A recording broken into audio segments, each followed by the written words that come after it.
तो हम लोग नवीन पटनायक के ऊपर आज बात करने वाले हैं। तो जिनको नहीं पता बता दे, थोड़ा सा ब्रीफ इंट्रोडक्शन दे देंगे यहाँ पे बहुत जल्दी कि नवीन पटनायक उड़ीसा के सीएम है और ये इनका फिफ्थ टर्म रनिंग है। अभी 21 ईयर्स कंप्लीट हो चुका है। और हाँ, अगर ये इनका फिफ्थ टर्म कंप्लीट हो जाता है तो तो इंडिया के लॉन्गेस्ट सर्विंग चीफ मिनिस्टर बन जाएंगे। ऑफ ऑल टाइम ये बन जाएंगे। अभी तक शायद वो रिकॉर्ड सिक्किम के सीएम के पास था, वो भी हाँ, 24 ईयर्स तक रूल किए थे शायद।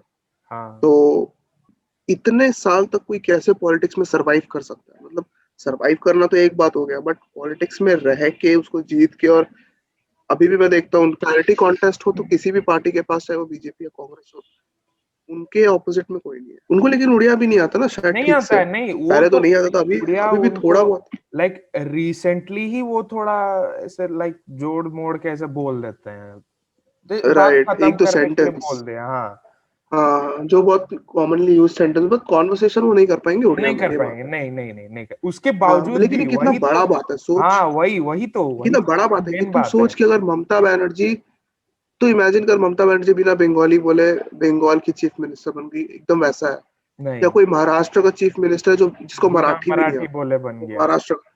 एग्जैक्टली। तो गुजरात के साथ भी कोई भी रीजनल स्टेट में ऐसा रीजनल लीडर जिसको रीजनल लैंग्वेज ना आता हो, उसके बाद भी वो सीएम बन गया। फिफ्थ टर्म, मतलब इस उनका लॉन्गेस्ट फिफ्थ टर्म है इस रेनिंग बार। होने वाला है, हाँ। तुम्हें क्या लगता है लोगों को क्यों नहीं फर्क जैसे कि पड़ा, मैं कि बोला उन्हें ना कि उड़िया वो आता है कि नहीं आता? उस नॉर्मल जैसे हिंदी हो या इंग्लिश, उसमें ही वो लोगों को कनेक्ट कर लिया। जैसे उनका लाइक। नहीं, मेरे को लगता नहीं। देख, वो अच्छा स्पीकर तो नहीं है, ये बात भाई फैक्ट है। उनका मैं स्पीचेस सुना हूँ। कुछ होते ना चीफ मिनिस्टर जो स्पीचेस में ज्यादा हाँ, ध्यान भी नहीं दमदार देते, उनका स्पीच स्पीच देते हैं, हाँ अच्छा नहीं होता। वो तो देख उनको वैसे फॉर ही वो। एग्जाम्पल, उनका एग्जाम्पल दे रहा हूँ, जैसे शीला दीक्षित हो गई दिल्ली की, अभी तो हाँ, नहीं है वो। और जैसे शिवराज सिंह चौहान मध्य प्रदेश हाँ, के, इनका स्पीकिंग एबिलिटी नहीं है, लेकिन फिर नहीं भी है, बहुत टाइम तक ये कनेक्ट चीफ कर दिया। मिनिस्टर और थे। जैसे है ना ये रमन तेरा सिंह हो तो गए छत्तीसगढ़ के। नवीन पता है पटनायक तू, का तो। जो पहला पॉइंट तू जैसे पहला पॉइंट से तुमने बोला था कि रीजन इसलिए था कि ये इतना टाइम तक रह गए, या लोगों को फर्क इसलिए नहीं पड़ा क्योंकि जो तुमने स्टार्टिंग में बोला था कि ये बीजू पटनायक के बेटे हैं। हाँ, हाँ, हाँ, आई थिंक यही सबसे बड़ा फैक्टर है, सबसे वरना मेन कोई वही और तो आता मैं जिसको अभी उड़िया नहीं तो वही आता। बोलने वाला था ना कि नवीन पटनायक को शुरू से ही वो बेनिफिट इसलिए मिला क्योंकि वो नवीन ये बीजू पटनायक के बेटे हैं। वो पूरे शुरू से अब जिस बीजू दिन वो पटनायक कौन पैदा है? हुए उसी दिन से उनको ये बेनिफिट मिल गया कि ये बीजू पटनायक के बेटे हैं। अब बीजू पटनायक कौन है भाई? बीजू पटनायक मतलब तो भाई, अगर कोई नहीं जानता है तो उनके बारे में थोड़ा बता दो। बीजू पटनायक तो सबसे मोस्ट इम्पोर्टेंट पॉइंट, वो एक फ्रीडम फाइटर थे। ठीक है। वो पूरा like hmm. World war two में भी उनका बहुत इंपॉर्टेंट रोल रहा है। फिर पाकिस्तान का जब हम्म। कश्मीर के ऊपर अटैक किया था वहां पे भी उन्होंने बहुत इंपॉर्टेंट रोल निभाया था। और फिर हम्म। इंडोनेशिया हम्म। में भी, इंडोनेशिया के भी कोई एक कोई फ्रीडम मूवमेंट में ही भी। इंडोनेशिया को उन्होंने फ्री करवाया था। हाँ, फ्री करवाया एग्जैक्टली था, कोई मतलब फ्रीडम जैसे मूवमेंट में भी बांग्लादेश उनका को बहुत अच्छा रोल था। फ्री हाँ, करवाया गया था, इंडोनेशिया हाँ, को इन्होंने फ्री करवाया था। करवाया और था पता है तो। उनका जब डेथ हुआ था तो 3 कंट्री के फ्लैग्स डाउन थे उस वक्त। रशिया, इंडिया और इंडोनेशिया, इन तीनों का था। राइट। बहुत बड़ा बात था। तो उनके बेटे और वो भी शायद पॉलिटिक्स में थे, नहीं? बचपन से ही बहुत हाई पॉलिटिकल क्लास के मेंबर रहे हैं। और उनका सारा एजुकेशन तुम अगर देखोगे तो बाहर ही रहा है, मोस्टली अब्रॉड ही हाँ, रहा है। संजय इंडिया ही। गांधी के क्लासमेट भी थे। हाँ, तो उस हिसाब से ये ऑलरेडी पॉलिटिकल क्लास के साथ इनका उठना बैठना था, नवीन शुरू से ही पटनायक था, का, वही वही मैं बोला उस ना। उम्र से। हाँ, हाँ, भाई मैं इनका एक आर्टिकल भी पढ़ रहा था, तो मैं अभी तुम बोलो तो मैं उनको शेयर करूं। हाँ, शेयर करना, कर दिखा, मेरे को भी देखना है। हाँ, 3 साल पुराना है, 3-4 साल पुराना है। तो अभी 74 हो गया इनका एज। तो 2008 में खंडमल राइट्स हो गया था। इसके बाद ये बीजेपी को, पहले उस टाइम पे बीजेपी के साथ ये अलायंस पार्टनर थे। तो हाँ, इस पॉइंट के बाद उन्होंने बीजेपी के साथ अपना अलायंस तोड़ दिया और एक मैसेज दिया कि मैं भी बीजेपी से इक्वली डिस्टेंट हूँ। क्योंकि 2008 में जहाँ पे ऐसे लिखा हुआ है कि 2008 में खंडमल रियट्स में क्रिश्चियंस को टारगेट किया गया था, बेसिकली माइनॉरिटीज को टारगेट किया गया था। जो कि बहुत कॉमन है यार, हर बीजेपी तुम्हारा रूल स्टेट्स में तुम्हें माइनॉरिटीज को टारगेट किया ही जाएगा, चाहे वो मुस्लिम हो या क्रिश्चियन हो या दलित हो। एनीवेज, तो लेकिन ये कांग्रेस से भी इक्वली दूर है, ऐसा नहीं कि हाँ, हाँ, कांग्रेस के साथ कांग्रेस से ये भी ये, हाँ, का एकदम ऐसा अलग कुछ है, हाँ। अलायंस पार्टनर हाँ, एग्जैक्ट है, लाइक एकदम उसके इक्वल, ये एकदम। कांग्रेस तेरा इंदिरा गांधी जी ने भी तो इनके पापा को शायद वो बीजू पटनायक को शायद जेल में डाला था, may be if I am not wrong. Right, emergency का जब टाइम कुछ हुआ था। सीन कर दिया था उन्होंने, हाँ। हाँ हाँ हाँ, सही बोल रहा है। इमरजेंसी के टाइम पे इंदिरा गांधी जी ने बहुत सारे लीडर्स को डाल दिया था, तो हाँ हाँ, इन्होंने बीजू पटनायक जो नवीन पटनायक के पापा है उनको भी डाल दिया था। जेल में डाल दिया था, तो यही एग्जैक्टली। रीजन है कि कांग्रेस से दूर है, but also marginalize the opposition Congress as well as the BJP which he was an alliance partner. So दोनों के साथ इनका इक्वल वो है। और एजुकेटेड एट डून स्कूल, और डून स्कूल तुम्हारा वो स्कूल है जहाँ पे संजय गांधी भी पढ़ाई की है, तो इनके हाँ क्लासमेट थे वो। हाँ उसके बाद ये और इनके कुछ बुक्स भी है, तो इन्होंने काफी सारे बुक्स भी लिखा है। जैसे डेजर्ट किंगडम हो गया, पीपल ऑफ बीकानेर हो गया, ये सब प्री इनका पॉलिटिकल लाइफ है, जब पॉलिटिक्स में ये लोग नहीं आए। हाँ। मैं ये भी बहुत बड़ा अचीवमेंट इनका गिनूंगा कि उड़ीसा जो स्टेट है ना, जहाँ पे इसका लोकेशन है, उस हिसाब से यहाँ पे नेचुरल कैलामिटी साल में एक बार बड़ा वाला आता है जरूर। बहुत बड़ा वाला भाई। अगर हम लोग 2019 की बात करें तो साइक्लोन फोनी आया था, पिछले साल भी कुछ आया था, तो कुछ ना कुछ आते ही रहता है यहाँ पे। ऐसा एक साल भी नहीं है कि उल्टा साल में 2-3 बार आता है।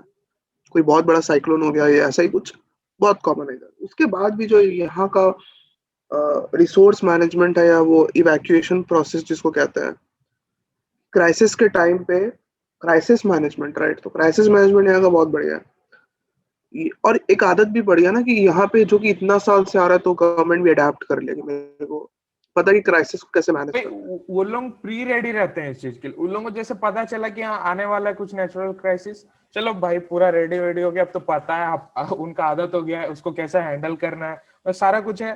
तो लाइक आदत वो हो गया, राइट। प्रॉपरली कर ही लेते हैं एकदम easily, without any problem. United Nations ने भी इसको इनफैक्ट रिकॉग्नाइज किया था, और इसी के लिए प्राइज भी मिला है। जो लोअर मिडिल क्लास बेसिकली जो ग्रुप्स है, जैसे कि मेरे घर में जो मासी आती है, हाँ इलेक्शन के टाइम पे वो खुद बोली, मम्मी पूछी नहीं, खुद कही कि भाई मैं तो नवीन पटनायक को ही वोट दूंगी, वो बीजेटी को वोट दूंगी नहीं, नवीन नवीन पटनायक को ही पटनायक। वोट दूंगी। हाँ क्योंकि उड़ीसा में उस टाइम पे दोनों इलेक्शन हुआ था, तुम्हारा स्टेट इलेक्शन भी हुआ था, सेंट्रल इलेक्शन भी हुआ था, 2019 का हुआ था। दोनों में तो कह रही थी वही, क्योंकि इतना सारा स्कीम्स है ना, वेलफेयर स्कीम ये चलाते भी हैं। और वेलफेयर स्कीम अच्छा है कि बुरा है वो अलग डिस्कशन है, बट मैं देख रहा हूँ कि अभी जैसे उड़ीसा तुम्हारा एक स्पोर्ट्स कैपिटल भी बन रहा है। हम लोग जैसे कोलकाता वर्सेस भुवनेश्वर वाला जो वीडियो था, उस पर हम लोग जैसे डिस्कशन किए थे कि कैसे हमारा भुवनेश्वर एक स्पोर्ट्स कैपिटल बन रहा है, स्पोर्ट्स सिटी बन रहा है इंडिया का। हाँ हाँ। हॉकी वर्ल्ड कप हो गया या ये भी हो गया, तो ये सब कौन ला रहा है भाई? स्पोर्ट्स को जिस तरीके से बेनिफिट, मतलब जिस तरीके से प्रमोट करना, वो सिंगल मैं हैंडेडली इन्हीं को प्रमोट देखता हूँ करना यार। भाई, सबसे इम्पोर्टेंट फैक्ट सिंगल जो है, handed without any funds received without from कुछ सेंटर। नहीं, सेंट्रल से कोई फंड ना होने के बावजूद पूरा खुद स्टेट फंड को पूरा लाइक एकदम वर्ल्ड, जो वर्ल्ड हॉकी लीग कराना is not a small thing. Hmm पूरा खुद अपने ये पे सारा कुछ, भुवनेश्वर, पूरा भुवनेश्वर को रिनोवेट करना, उसके लिए उस हम्म स्टेडियम को कम्प्लीटली रिनोवेट करना, सिर्फ एक चीज के लिए, उसके लिए भी फंड अपने से, वो मतलब विदाउट एनी सेंट्रल हेल्प। जबकि वर्ल्ड हॉकी, वर्ल्ड लीग जितने भी होते हैं वो तो सेंट्रली इन्वॉल्व होता है ना, तो इसमें तो कोई, मेरे को नहीं लगता सेंट्रल इन्वॉल्वमेंट दिखाया गया था। प्लस तो ये भी देखेगा ना कि जो वर्ल्ड हॉकी लीग हो रहा था ना, जो इंडियन टीम थे उसका जो जैसे स्पॉन्सर्स जितने भी होते हैं उनका टैग्स रहता है ना, जैसे लाइक हीरो हाँ स्पॉन्सर हाँ करता है या कोई पेप्सी स्पॉन्सर कर रहा है, तो उनका टैग लगा रहता है ना। तो सेम इंडियन जो कंप्लीट हॉकी टीम थी वर्ल्ड हॉकी लीग के टाइम पे, उनका पूरा स्पॉन्सर का सबसे मेन टैग था उड़ीसा। पूरा स्पॉन्सर का टैग हम्म, लगा हुआ था उड़ीसा, मतलब ये खुद ही ये। स्पॉन्सर बन गए थे। हाँ हाँ, वो पूरा ये का भी वो लोग हाँ, टीम को भी ये लोग स्पॉन्सर कर रहे थे, सोच। भाई Naveen Patnaik became so successful in Orissa because यहाँ का अगर तुम पॉलिटिकल हिस्ट्री देखो उड़ीसा की, उड़ीसा बेसिकली एक माइनिंग स्टेट है। यहाँ पे हाँ माइनिंग बहुत हाई लेवल पे है। माइनिंग यहाँ पे छत्तीसगढ़ हो गया, झारखंड हो गया, उड़ीसा हो गया, हाँ यहाँ पे माइनिंग का तुम्हारा बहुत रिसोर्सेज है। और नेचुरल रिसोर्स उड़ीसा में बहुत ज्यादा है। हाँ तो उस हिसाब से करप्शन भी बहुत ज्यादा वो होता था। तो भले ही वो स्टेट पुअर हो, लेकिन यहाँ पे जो पॉलिटिकल पार्टी रूल करती थी उनके लिए बहुत ज्यादा मनी पंपिंग होता था। एक हाँ मशीन हाँ के तरफ बन हाँ जाती। हाँ हाँ, सही बात है, सही बात है। बट नवीन पटनायक के साथ क्या है ना कि इनके साथ अभी भी एक भी करप्शन केस का वो नहीं है। नहीं है, हाँ पूरा क्लीन। कि ऑब्वियसली अब जैसे तुम पंजाब के चीफ मिनिस्टर, वहां पे करप्शन करने का स्कोप बहुत कम है। उड़ीसा का जो रोड कंडीशन है, जो यहाँ पे सड़क है, वो काफी अच्छा है। यहाँ पे मतलब ऐसा बहुत कम मैं देखा हूँ कि यहाँ पे सड़क, जो तुम्हारा रोड का कंडीशन है वो खराब है, गड्ढे वड्ढे हो गए। ये मेट्रो हाँ सिटीज में ज्यादा होता है, मैं इनफैक्ट मध्य प्रदेश भी एक बार गया था, तो वहां का जो रोड का कंडीशन था बहुत खराब था। अच्छा। तो उस हिसाब से मैं देखूं, उड़ीसा में रोड कंडीशन तुम बोल सकते हो बहुत बढ़िया है। लेकिन एक होता है पॉलिटिकल माइंड जिसको कहते हैं, हाँ। तुम्हें क्या लगता है कि एक बार नवीन पटनायक चले गए, लेट्स से कोई भी रीजन से, तो बीजेडी का फ्यूचर क्या होने वाला है? नहीं नहीं इंडिया नहीं तो छोड़ नहीं, दो, उड़ीसा और का। नहीं रहेगा, और नहीं रहेगा, मेरे क्या को जहां तक बीजेडी के लगता पास है। कोई फेस है? नहीं है, नहीं है देखिए ना। अच्छे कोई नहीं, नहीं कंटेंडर्स हैं, अच्छे है। बीजेपी के पास अच्छे ऑब्वियसली है, प्लेयर्स हैं। ऑब्वियसली है, बट। जैसे मैं एग्जांपल दूं, हमारा हाँ हाँ जिस कॉलेज में मैं पढ़ता हूँ उसके फाउंडर अच्युत्या सामंत था, हाँ, वो वो एक बीजेटी के मेंबर बहुत एमपी अच्छे है। हैं। हाँ जो हाँ, और जो तुम्हारा पुरी का एमपी है, उनका भी नाम कुछ मुझे याद नहीं आ रहा इस वक्त, तो वो भी बहुत स्ट्रॉन्ग कंटेंडर है। तो लेकिन बीजेटी दैट के पास प्लेयर्स हैं। हाँ, लेकिन वो ऐसे लोग जिनको कनेक्ट कर पाए या जिन पे रिलाय कर पाए, उस टाइप का मेरे को नहीं लगता कि कोई है। तो बीजेपी का पॉलिटिकल पावर बहुत ज्यादा है, इनका पास जो हाँ, मशीनरी है, उसमें इनके कोई पास जो डाउट नहीं है। मनी है, जिस टाइप का मीडिया कंट्रोल भी इन्हीं के पास है। अगर तुम उड़ीसा का टॉप मीडिया चैनल, इंडिया तो छोड़ दो, इंडिया के सारे मीडिया चैनल इनके जेब में है। उड़ीसा में भी इनफैक्ट ओ टीवी करके जो मीडिया चैनल, मीडिया हाउस है, जो उड़ीसा का सबसे बड़ा है, वो भी तुम्हारा जय पांडा की वाइफ के नाम पे है। हाँ और जय पांडा बीजेपी के मेंबर है। तो मीडिया पावर है इनके पास, मनी पावर है इनके हाँ पास जितने मतलब क्या नहीं है, मतलब सारा अगर वो पावर एक टाइम पे कंडेंस करके ठोक देना है यहाँ पे, तो वो ले जाएंगे नवीन पटनायक के जाने के बाद। मेरे को लगता नहीं है इस बार हाँ नहीं हाँ। हो पाएगी कि नवीन पटनायक थे। बट हाँ, तो सही बात बोल रहा है, नवीन पटनायक के बाद बहुत डाउटफुल है कि बीजेडी वापस आए पावर में।